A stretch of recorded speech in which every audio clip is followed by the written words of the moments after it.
So a lot of us as adults, whether we're married, single, have kids, whatever, sometimes time can feel very fleeting and we don't have a lot of it, whether it's busy with work or busy with other random adulting tasks, time can feel very, very limited. So I'm just going to share some quick tips with you that I feel like that have helped me and that I feel like could help you too. So if time feels limited, the first thing you need to realize is you don't need that much time to actually do something creative.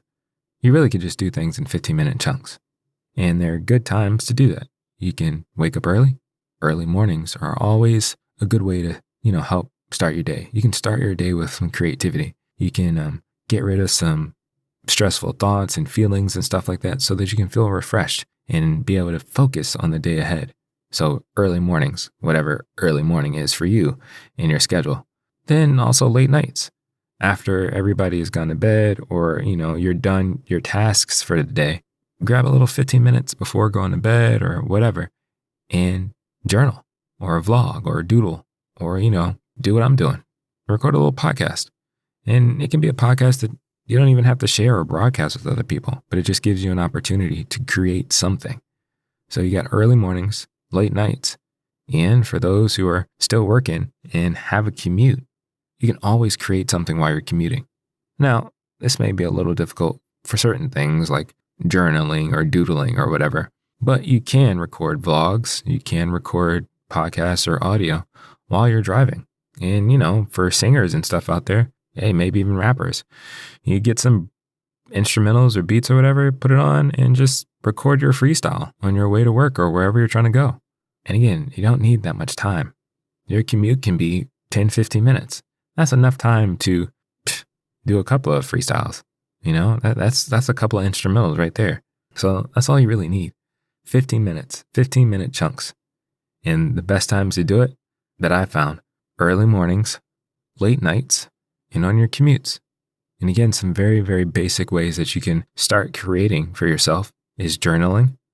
And you can do this on your phone if you have some kind of notes app, but it's preferred that you actually handwrite it. So right now, it's actually back to school season, which is the perfect time to buy journals. You can go to like Target or Walmart, even the dollar store, and get, composition books for like 50 cents, maybe even cheaper than that, depending on where you go. That's all you need. You just need one of those black and white composition books and sit down and write in that. Again, 15 minutes, 10, 15 minutes a day, or every other day, whichever works best for you. Early mornings, late nights, and during your commute. Well, not your commute. You shouldn't be writing or doodling during your commute. But yeah, those are simple things you can do. Journal, vlog. You can just record yourself on your phone. Doodle. You can use that same journal to doodle in. And then, of course, podcasting or just voice memos. Or again, if you sing or rap or something like that, just record it. Record it on your phone. You don't need a fancy microphone or anything. Just some time alone. You can do it. You can find some time. Again, 15-minute chunks. Early mornings, late nights, and on your commute. There you go. There's really no excuse. You can find 15 minutes. I'm sure you can.